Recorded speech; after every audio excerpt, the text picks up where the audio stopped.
Good morning. I'm Nancy Hershatter, member of the Sunday Services Committee. Welcome, all of you, on this beautiful Sunday morning to the Unitarian Universalist Congregation of Danbury. I've been a member for about 13, 14 years. I'm most proud of having been one of the co-founders of Music at the Ridge, which is our once a month live acoustic music series, which will start again in 2 weeks. And this community means a lot to me. So welcome to the Unitarian Universalist Congregation of Danbury. Firstly, please silence your phones if you have not already done so. UU Danbury has been gathering together for 200 years. And in order to build a more just world, we respectfully acknowledge that our physical building is on the traditional land of the Paugussett people. I'm so glad you're able to join us this morning. You are an essential part of our celebration. Whether today is your first or 1000th Sunday in our midst, in person or online, hello online, good morning. We are stronger because you are with us. If you're new to our community and joining us online, we invite you to introduce yourself and where you're connecting from in the chat box as you're comfortable. At the conclusion of today's service, you'll have a chance to participate in a breakout group for individual connections and deeper check-ins. If you're here in person, please fill out a visitor card at the table near the exit before you leave today. And don't leave without connecting over coffee. We are one people of many beliefs, many origins, sexualities, and genders. We are all growing, all learning, and all loved. Just as you are welcome here. Announcements today. On Tuesday, the RE Ministry team will meet at 10:30. And next Sunday, which is already September 3rd, I can't believe that, Reverend Craig Schwallenberg will lead the service on a cooperative game. Would you like to play a game? Which game? You choose. The game is not important to me. If we play together, they're all the same, and we will win or lose together, cooperatively. You can read more about Reverend Craig in your order of service. Following the service next week, please join Reverend Tony Lorenzen for a town hall meeting so that you may get to know him and he may get to know you better. Just one more quick announcement, and that is that on September 10th, in 2 weeks, we resume our Music at the Ridge, which are 4 p.m. Sunday afternoon, live acoustic music concerts. Keith here is our sound man, without whom we would really be in trouble. I have a special announcement too. And I have yes, 3 special announcements. Go for it. So good morning. I'm not here a lot in the summer. For those of you who don't know me, I'm Sierra Marie Gerfeo. I'm a Unitarian Universalist minister, and I'm this congregation's Director of Religious Education for Children and Youth, otherwise known as our Family or Children and Youth Ministries or programs. So I have 3 special announcements related to my role. First, I want to invite you to the most meaningful small group ministry experiences that people can have in congregational community. That is facilitation of a children's group. This is an opportunity for your own faith development, for a dedicated spiritual practice, and for spiritual challenges offered by an inquisitive and honest group who will join you in growing together. And here's why your participation is needed. So in March, about 40 members of the congregation gathered to discuss the future of our children and youth ministries here. 40 people. That says this is something that is really important to this congregation. We had a ton of exciting ideas, and now we have an opportunity to put those ideas into action.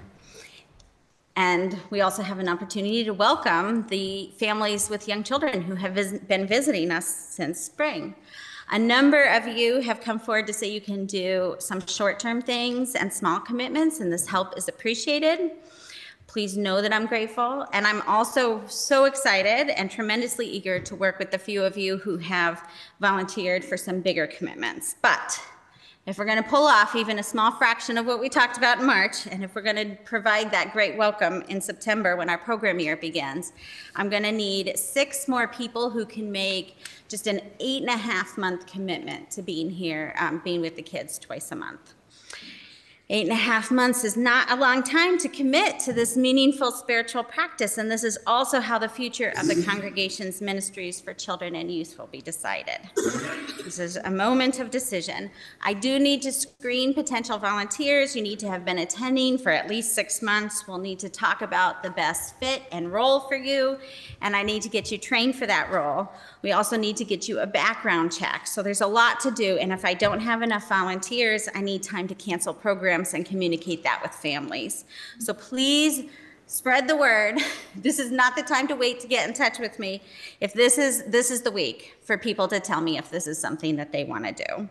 All I can say from personal experience is that if this announcement piques your interest, that's definitely something you want to do. There's no small group ministry experience that can replicate it. In my own life, it has been perspective altering and life changing to facilitate these groups. The second announcement is that assuming we are moving forward the way we dreamed of back in March, the families with young children who have been visiting have told us that they want to be here as long as we have other young children for them to be with. So it is absolutely critical that we're all on board and working together to make sure that our fall fair for families with young kids planned for September 17th is a roaring success with lots of families and tons of fun. We're gonna have a bouncy castle, we're gonna have games and activities and bubbles for the kids, temporary tattoos, all kinds of stuff. And we'll have tables with information for adults about the activities and programs we'll be offering kids this year. Please hang the flyers for the fair. I think they're out on I think there are some copies out on that table. I've been sending them out by email. You should have them. Please hang them. Post about the fair on your social media pages, on the pages of your neighborhood and your town groups, and please invite your friends and family. And third, and finally, the other thing that I need to spread the word about is that we are hiring. I'm looking for 2 experienced and wonderful childcare providers to work in the nursery this year. This is the first face of the community, the first experience of the community that young children have, and it's a special and important role. If you know somebody who's age 18 or older who would like to work with kids and support families in this way, pay is $20 an hour with a guarantee of 1.5 hours of work every Sunday. So please have interested folks email me. My contact information is on the website, and that's the end of my special announcements. But since I did give you a lot, let's just review really quickly. The first is volunteers are still needed.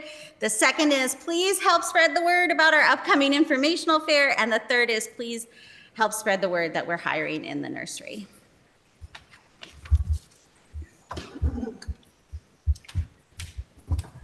Now it's time for you to turn to your left, your right, or behind you, or in front of you, and greet your neighbors. And online, hello and welcome.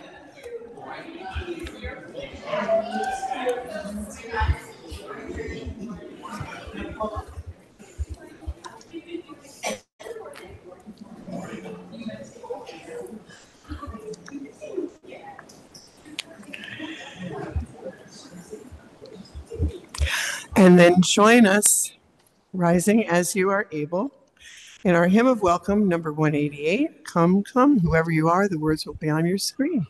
Oh, and if you know the refrain, though you've broken your vows 1,000 times, please feel free to throw that in there as well.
It is a 2-part round, but It's a little early in the morning for us to have required that of you, so we didn't. Um, can you join me, please, in the words of our chalice lighting affirmation?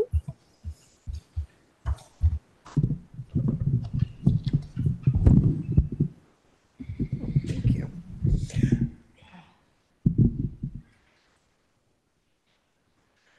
Love is the spirit of this congregation, and justice is its light.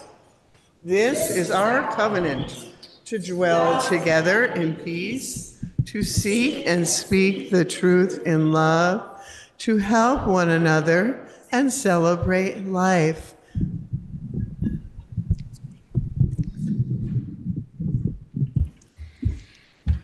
Have you settled into your morning here? Have you felt the chair underneath you, or your couch or your bed if you're at home? Let's just settle into our beingness for a minute.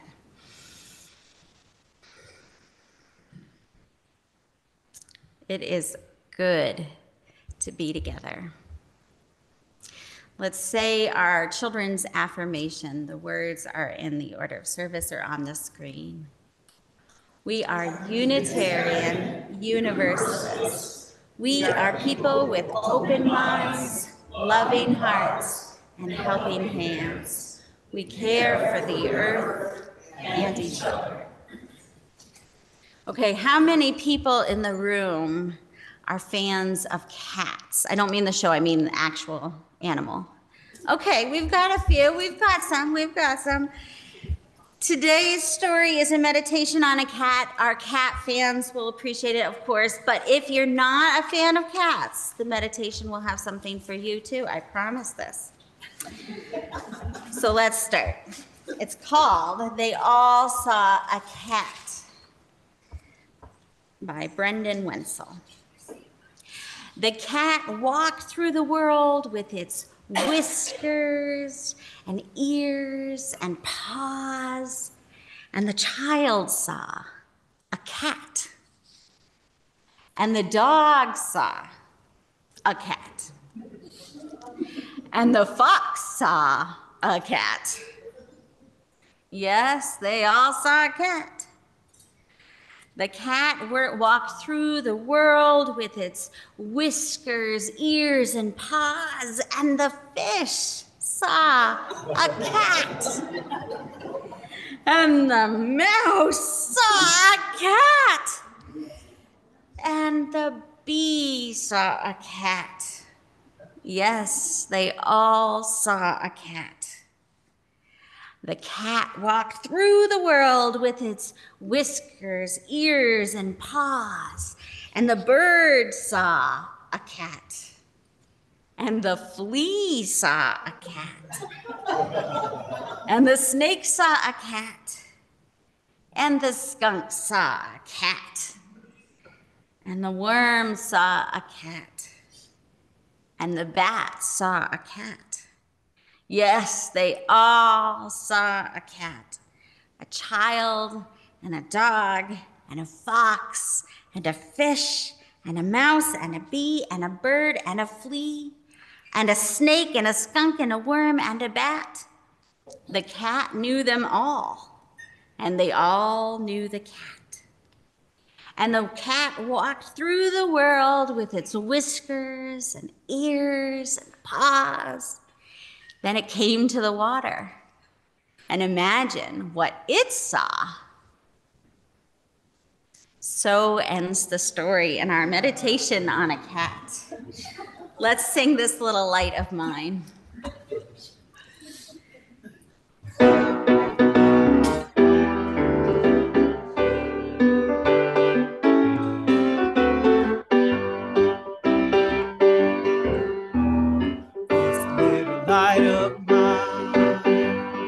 I'm gonna let it shine. This little light of mine, I'm gonna let it shine. This little light of mine, I'm gonna let it shine. Let it shine, let it shine, let it shine.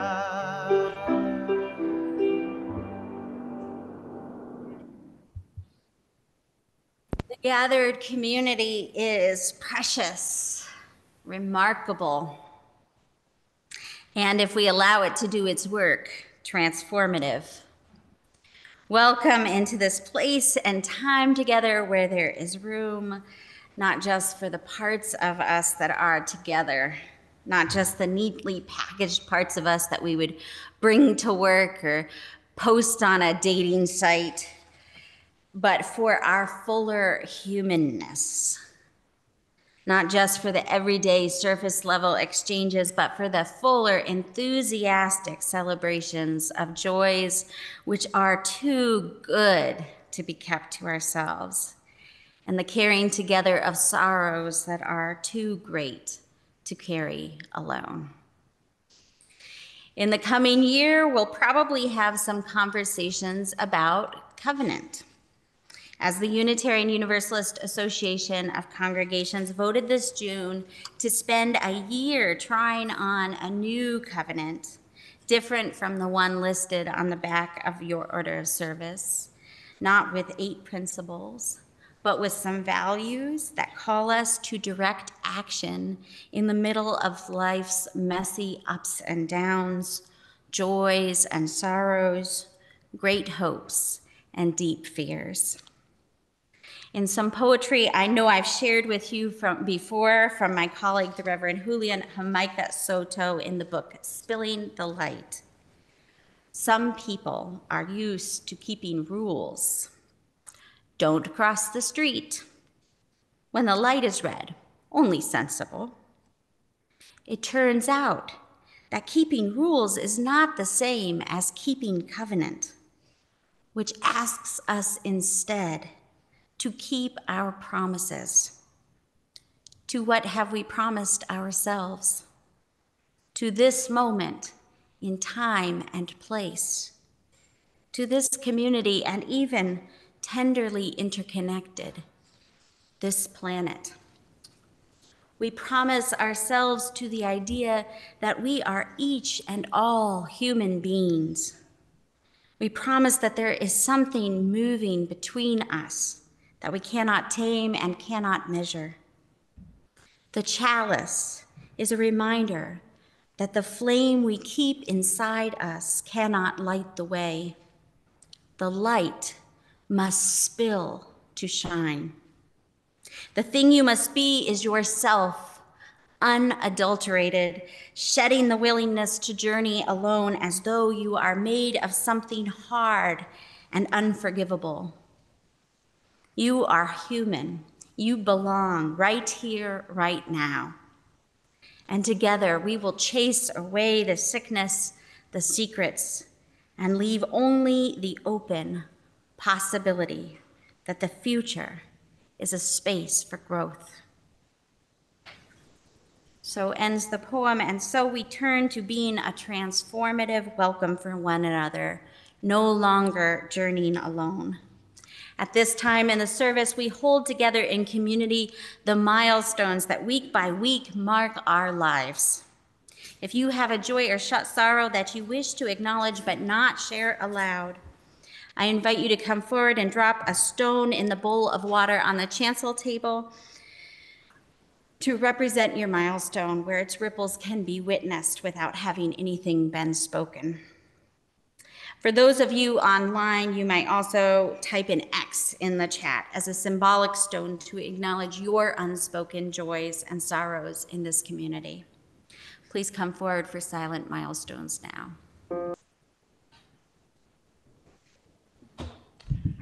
This is for all of the unspoken milestones here and online that weigh down our hearts or lift up our spirits, or sometimes both.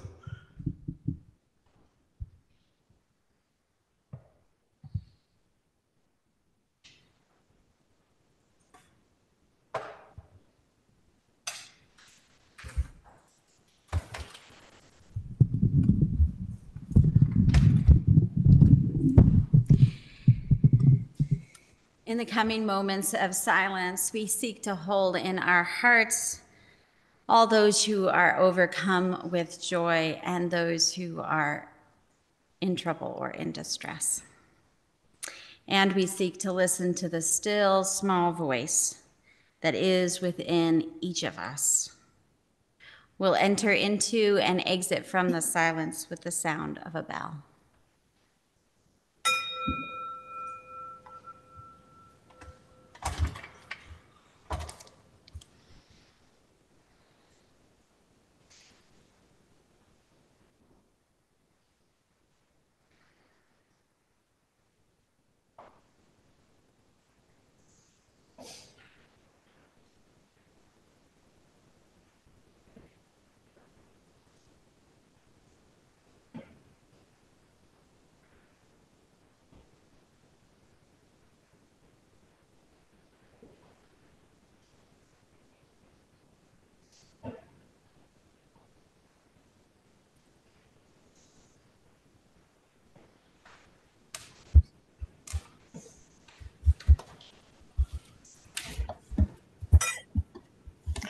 Please join Jerry in our hymn of reflection number 391.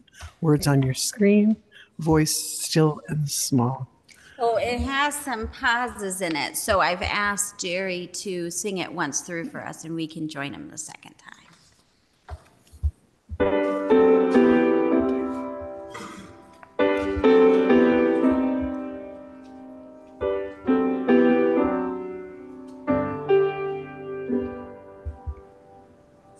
Still and small, deep inside all, I hear you call, singing. In storm and rain, sorrow and pain, still will remain singing. Calming my fears, quenching my tears, through all the years, singing. Voice still and small, deep inside all, I hear you call, singing. In storm and rain, sorrow and pain, still will remain singing. Calming my fears, quenching my tears, through all the years, singing.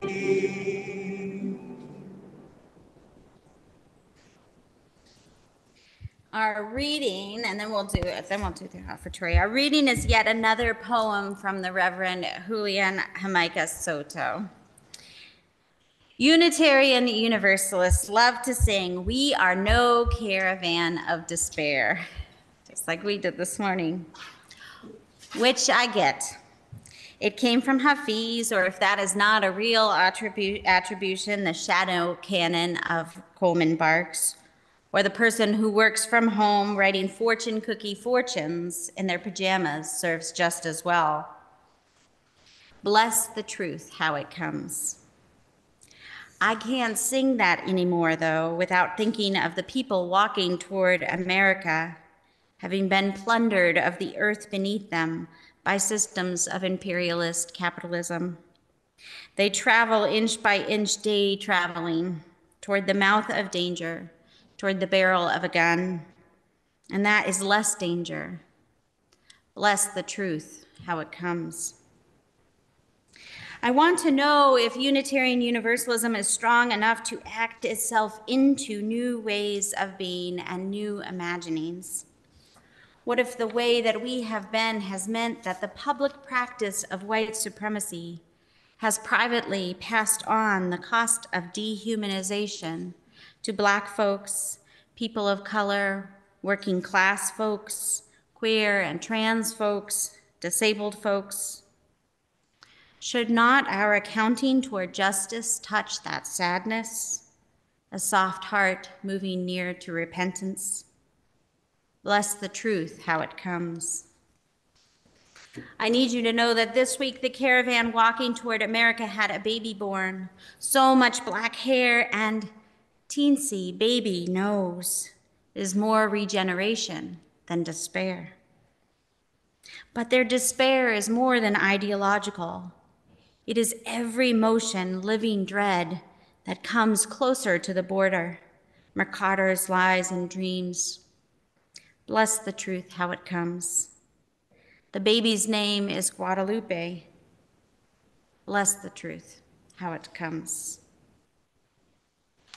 So ends the reading.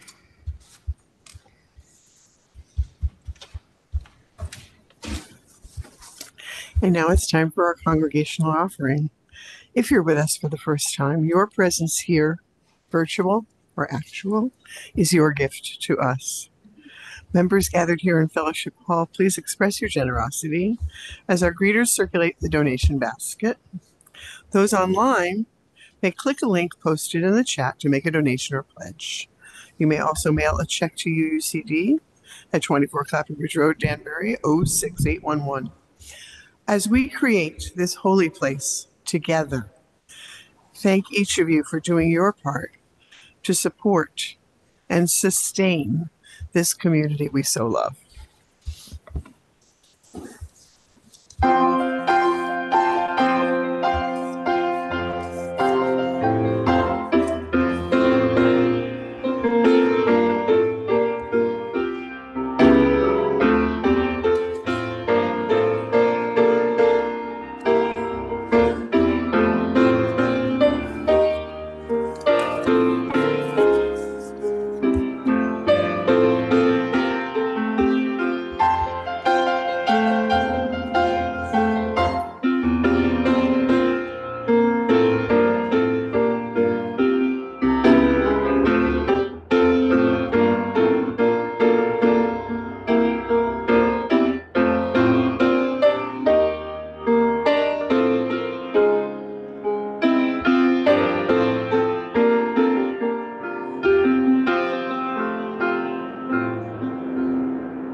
We give thanks for the gifts of community.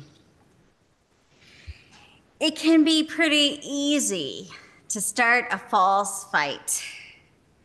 An argument over something that isn't that important, isn't a real issue. Maybe something that's just a matter of opinion. I could say chocolate or vanilla, and we could start arguing over ice cream flavors. Or better yet, sometimes in religious communities, people have fake fights when they don't want to deal with the thing that they're actually having conflict or anxiety about. Like if a community was trying out a covenant the way that Unitarian Universalists all over the country are going to be doing over the coming year, and the idea of change was feeling hard, I could say, paint these walls green, and we could start fighting about it. Any other good ideas for a fake fight? What do you got? What do you got? My wife? What? The step. The step. That's right. We could have a fake fight about adding the step to the rise here. What do you got? What do you got, Tina? How to load the dishwasher. How to load the dishwasher. Perfect. Perfect. Beautiful. Beautiful. Any other good false fights? Fake fights? Could school start before Labor Day? School starts before Labor Day? Come on. We're gonna have the window open or closed. A window open or closed? Air conditioning temperature. Air conditioning temperature. Well, okay. That's getting too close to real for me. My wife was worried that the first half of my reflections were a little too interactive. She said it was going to be awkward because you might not have answers to my questions. But I told her, I know you. You'll come through for me. And you did. So thank you for proving me right. Here's another fight that I think is fake in a little bit of a different way. Unitarian Universalists love to say that we are all about deeds, not creeds. We like to say in our communities we aren't about believing something particular. That's true. We get to explore our beliefs together. That's true too. But what we do is more important than what we believe. I think this can be kind of a fake fight, beliefs versus actions. And here's why. People almost always have beliefs. They're pretty unavoidable. And what we do is impacted by what we believe. And then in turn, what we do impacts what we believe. These two things, beliefs and actions, are in relationship. And if one matters, so does the other. That doesn't mean that there's one right set of beliefs, but just that beliefs, whatever they are important, especially if we think that actions are important. The people who started this congregation back in the 1800s actually took beliefs pretty seriously. That's basically why they started the church. There were beliefs being taught in other churches that they thought were not just out of tune with the biblical stories, but were a problem. Anyone here remember well enough to sum up what the Universalists who started this congregation or other churches like it thought was a problem? What was it? What's that? Slavery. Okay, that was definitely part of the conversation at the time. Absolutely. The Trinity. Okay, for the Unitarians, that was the conversation at the time for sure. Separation of church and state. Separation and church and state, for sure, part of the conversation. Congregations also that were still paying taxes, not that long before this congregation was started, but people were paying taxes to their parish, their town parish, right? Go ahead. They believed in universal salvation. Universal salvation, that's the one I was thinking of. There were Christian churches teaching that some people would be damned to hell and others would go to heaven. And there are lots of reasons that Universalists, like the ones who started this congregation, argued that this was out of tune with the biblical stories. But why would the Universalists who started this congregation think that the belief that some people would be damned to hell and some people would go to heaven was problematic? Why do you think they thought that was a problem? How does the belief change what people do? Is this belief ever a problem now? Oh, go ahead, Gina. And they start ostracizing people. When they start ostracizing people. So if you think you know who's going to heaven and going to hell, you might ostracize somebody. Was that you, Ethan, over here? What do you got? They punish people for what they believe. Yeah, so you might create systems of punishment for people who don't follow your particular beliefs. Sure. You disincentivize moral behavior and immoral behavior. You disincentivize moral behavior and immoral behavior. Well, that's interesting because the non-universalists argued that was a reason against universalism. But tell me why you think that. Tell me why, for you, this was the problem. Destination means you're going to hell. At the time you're born, you're going to hell. Right. You're going to hell. Why should you resist temptation? Why should you do peace? Sure. So you disincentivize good behavior.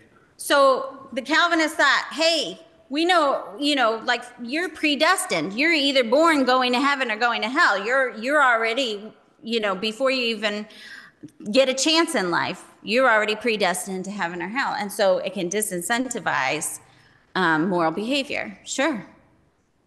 Any other ways?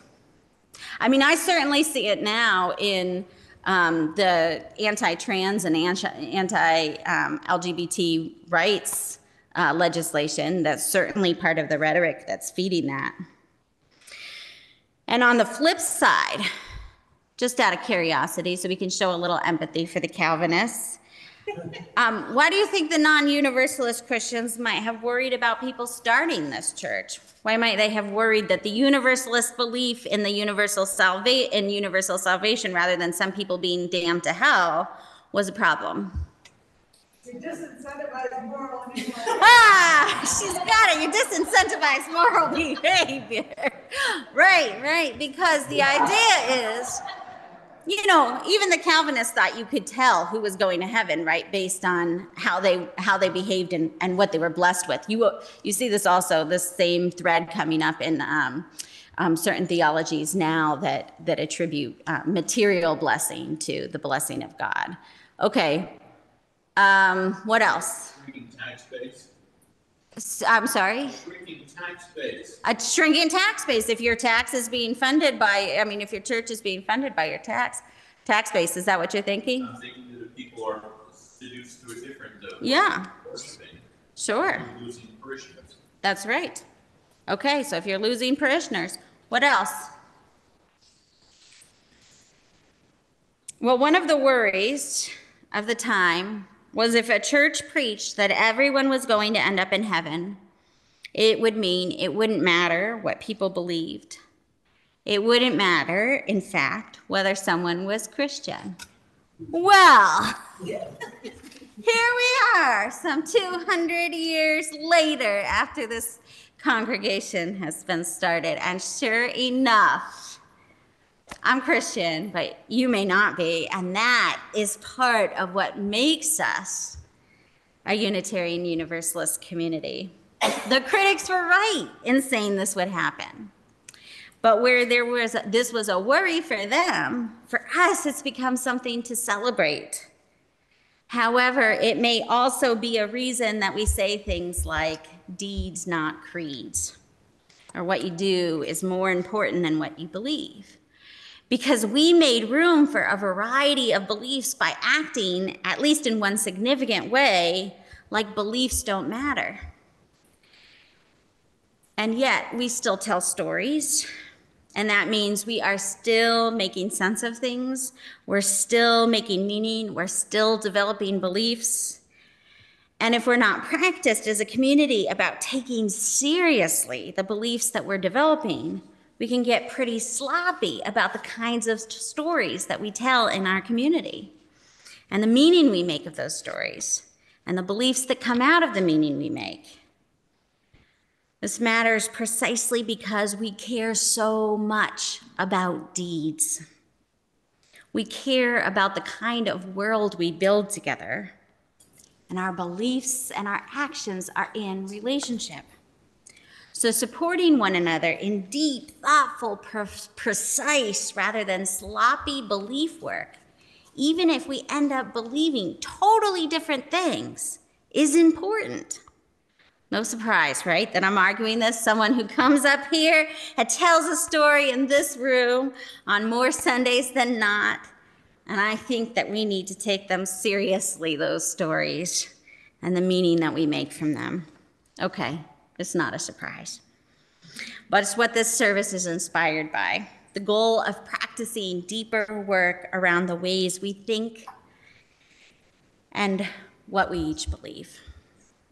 That's work we could practice in a million different ways, but I want to approach that work by exploring even more with you the legacy of our Universalist story and the ways it's part of how Unitarian Universalists often think of the world when we gather in community. Now, if you're visiting for the first or second time, or you're new to Unitarian Universalism, I think you may still find something for yourself in this service because there's a good chance that the Universalist legacy of this congregation is part of what makes this community do things in ways you thought worth checking out. As we've been reflecting on our oldest history as a religious community that was started by Universalist Christians is one of universalizing a particular Christian story. In other words, saying this is a universal story. It means something for all of humanity. The good news is universal. All people come from and will return to the same source. No one's damned to hell. In its context, that is a beautiful, powerful claim. In a religious tradition, Christianity, where some people claim that there are individuals destined for hell, to have a group rise up and say, no, we don't believe that's what these stories are about. We don't believe that's what they're teaching us. We believe these stories are meant to be good news for everyone. That is powerful. As a lifelong Unitarian Universalist, I learned Christianity first through Universalism. Even having grown up among proselytizing evangelicals in the Southwest, I was inoculated against or shielded from the self-hatred that would have otherwise, in the religious culture around me, been fostered in me as a woman who would come to fall in love with and marry another woman. That's not to say that there aren't ways that even in context, those of us who are Universalist Christians couldn't still choose to wrestle and think more precisely about Universalist beliefs. One of the ways that I do that is by spending a lot of time with a story that's found not in one, but 3 books of the Christian Bible, all 3 synoptic gospels. This is the story in which a rich man goes to Jesus and asks how he can come to the kingdom of heaven. Jesus says, "You know what to do. You know what you need to do. You know the commandments." And the rich man says, "Yeah, I keep the commandments." So Jesus says, "Okay, now go and sell your possessions and give to the poor." The rich man goes away grieving, and Jesus says, "It is easier for a camel to enter into the little eye of a needle than for a rich man to get into heaven." Let's go back to our meditation on a cat earlier. I know, a big leap. Come with me. A cat is all the same substance, all the same facts, wherever it goes. It may be whiskers and ears and paws, but a cat means something different to everyone who sees the cat. The flea has a different context than a fox and a different context than a mouse or a bee. We also come into stories with context. We live in 3D. We've got locations, not just physical locations, but social locations. News, whether it's good, bad, or indifferent, means something different depending on your context. And this was not something that Jesus ignored. So everyone might end up in the kingdom. We might all be in this together. But maybe the demand to get there still includes the rich man selling what he has and giving to the poor. And there's reason for grieving when he doesn't think he can do that.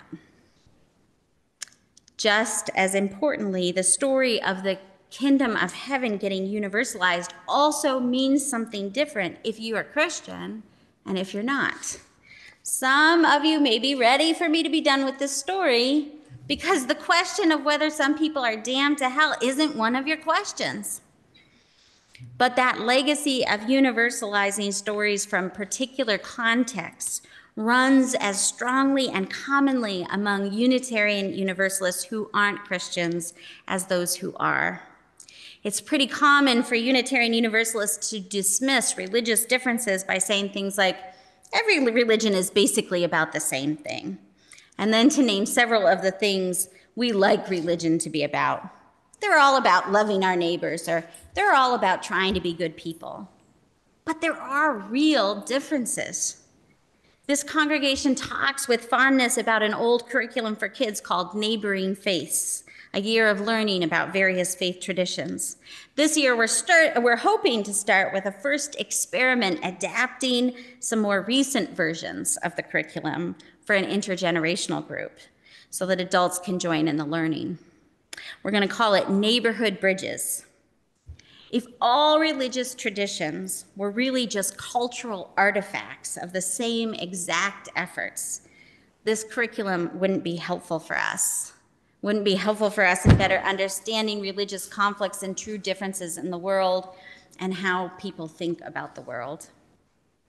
Here's one of the reasons I think it is so important to balance our tendency to universalize with an intention to honor differences. Remember when the Reverend Julian Jamaica said, "I want to know if Unitarian Universalism is strong enough to act itself into new ways of being and new imaginings." They go on from there. What if the way that we have been has meant that the public practice of white supremacy has been privately passed on?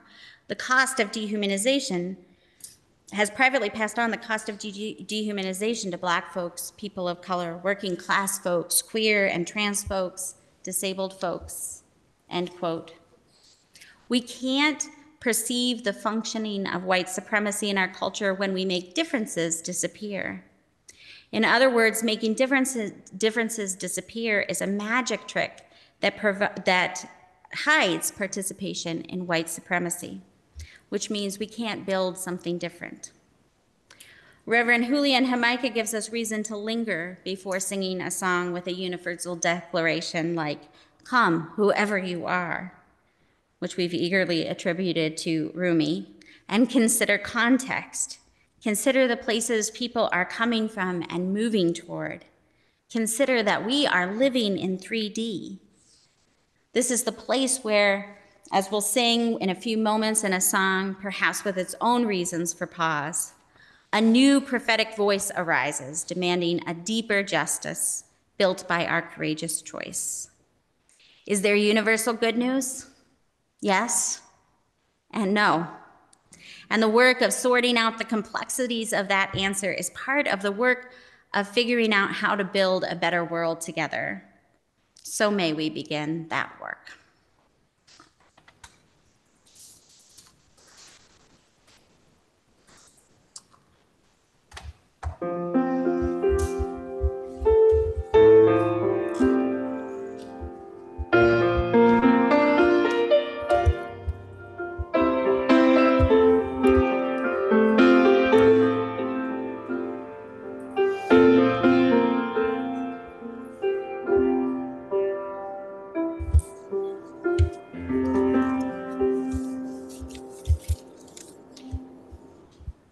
In a moment, I'll ask you to join me in the words for extinguishing the chalice.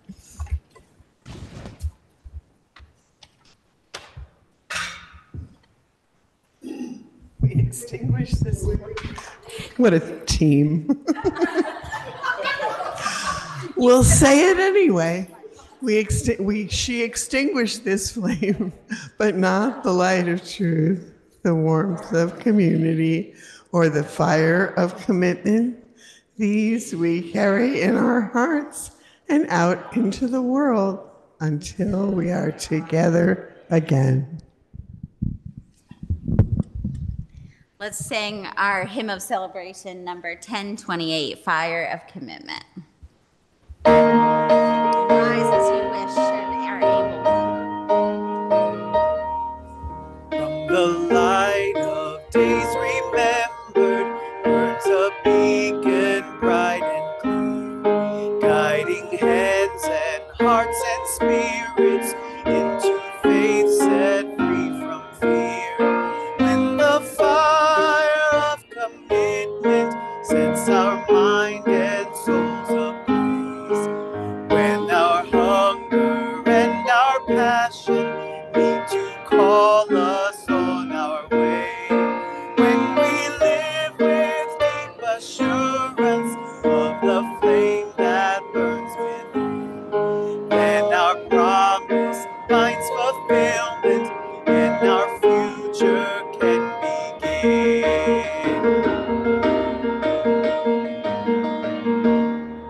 From the stories of our living brings a song both brave and free, calling pilgrims to witness to the life of liberty. When the fire of commitment sets our mind and souls ablaze, when our hunger and our passion need to call us on our way, when we live with deep assurance of the flame that burns within, then our promise finds fulfillment and our future can begin.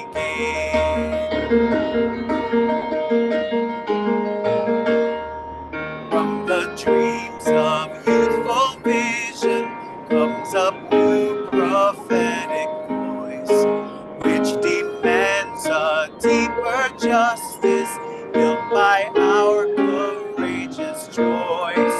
When the fire of commitment